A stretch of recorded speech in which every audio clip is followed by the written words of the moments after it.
రామ్ చరణ్ తనకు కొడుకు లాంటి వాడని, అతనిపై ఉద్దేశపూర్వకంగా వ్యాఖ్యలు చేయలేదని సినీ నిర్మాత అల్లు అరవింద్ అన్నారు.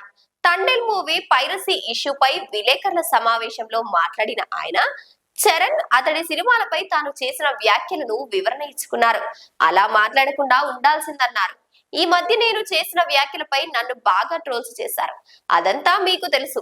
ఆ తర్వాత ఓ ప్రెస్ మీట్ లో సీనియర్ విలేకరు నన్ను ప్రశ్నిస్తే అదే సందర్భంగా కాదని సమాధానం దాటేశా. పబ్లిక్ కు ఒక విషయం చెప్పాలనుకుంటున్నా. ఆ రోజు దిల్ రాజు గారికి వేదికపై ఆహ్వానించిన క్రమంలో కష్టాలు, నష్టాలు, ఇన్కమ్ ట్యాక్స్ సోదాలు వంటివి ఎదుర్కొన్నానని చెబుతూ ఆ మాట మాట్లాడాల్సి వచ్చింది. ఉద్దేశపూర్వకంగా ఆ వ్యాఖ్యలు చేయలేదని, దానికి మెగా అభిమానులు చాలా బాధపడ్డారు.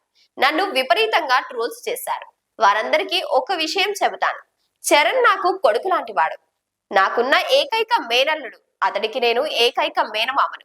మిమ్మల్ని వదిలేయడం, చరణ్ తో నాకు మంచి అనుబంధం ఉంది. అది కేవలం పొరపాటుగా మాట్లాడాను. అలా మాట్లాడకుండా ఉండాల్సిందని తర్వాత అనిపించిందని అన్నారు.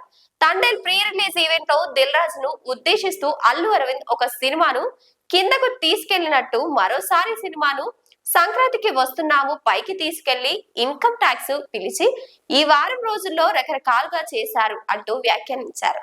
ఆ తర్వాత మరొక ఇంటర్వ్యూలో మాట్లాడుతూ రామ్ చరణ్ చిరుత యావరేజ్ గా ఆడిందన్నారు.